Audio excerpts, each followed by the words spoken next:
পিছন দিকে চুল কাটবো না, সামনের দিকেই চুল কাটবো। আর সামনের দিকে চুলটা কাটতে ভালো লাগে, চোখে পড়ছে যে আমি পিছন দিকে চুল কাটলে আমি কিন্তু কেন্দ্রেই কাটবো। আর কোনোদিন চুল কাটতে যাবো না, নিয়ে আমার তেল মেখে নিয়েছিলাম একদিন, ওই জন্য। তো চলো গাইস, এখন বাইরে তো কত রোদ দেখবা, তো এখন আমি ছাতাটা নিয়ে নিই, চলো।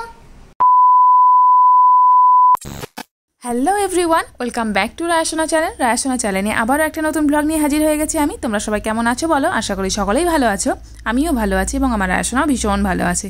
তো রায়াসোনা তো অনেক কিছু বলতে পারছে, অনেক ভালোই ভ্লগ করতে পারছে, তো বেশ বড় হয়ে গেছে, তো আমার কোনো বলারই দরকারই নেই। তো এই দেখো রায়াসোনা এখন যাচ্ছে চুল কাটতে, যেহেতু চুলটা একটু বড় হয়ে গেছে আর ভীষণ গরমও পড়েছে, ওই জন্য যাই একটু রায়াসোনার চুলটা সামান্য ছোট করতে। খুব বেশি ছোট করা যাবে না, সামনে আবার ওর নাচের পরীক্ষা আছে, তখন খোপা টোপা বাঁধতে হবে, সেই জন্য সামান্য চোখ থেকে একটু ছোট করে দেবো আর পিছনে একটু সমান করে নেবো, ব্যাস এইটুকুর জন্যই আমরা যাচ্ছি। আর ভীষণ রোদ দেখো, তো এই যে এত রোদের মধ্যে আমরা চলে এসেছি পার্লার, আর সেখানে রায়ার চুলটাকে ছোট করব। তো এই দেখো রায়াসোনা তো একাই হেঁটে যাচ্ছে, ও আমার তো হাত ধরতেই চাইছে না, মনে হচ্ছে খুব যেন বড় হয়ে গেছে মেয়েটা আমার। তো যাই হোক চলে এসেছি পার্লারে, আর এখানেই রায়াসোনার চুলটা ছোট করব। তো এই দেখো পার্লারটা এখন আপাতত বন্ধ ছিল, কোনো লোকজন ছিল না, মানে কাস্টমার ছিল না, ওই জন্য বন্ধ ছিল। তো আমি ফোন করে ওপেন করতে বললাম।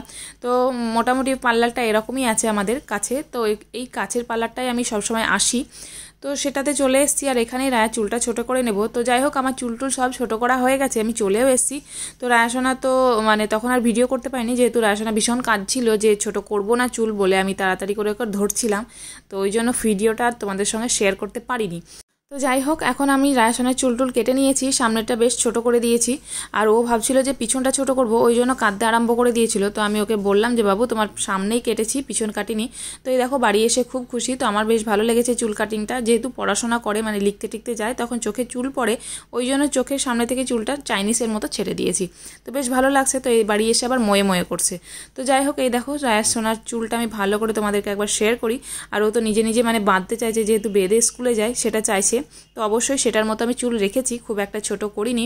তো ভালোই লাগছে আমার রায়াসোনাকে, খুব একটা কিন্তু খারাপ লাগছে না। বাচ্চা ছেলেদেরকে দেখবে চুল টুল কাটলে বেশ খারাপ লাগে মাঝে মাঝে, মানে কয়েকদিন খারাপ লাগে দেখতে, তারপর আবার ঠিক হয়ে যায়। তো কিন্তু আমার রায়াসোনাকে বেশ ভালোই লাগছে, খারাপ কিন্তু লাগছে না। তো চলো আজকের মতো ব্লগ ভিডিওটা এখানেই শেষ করছি, দেখা হচ্ছে পরের একটি ব্লগে খুব শীঘ্রই। তো চলো টাটা, বাই বাই, ভালো থেকো, সুস্থ থেকো।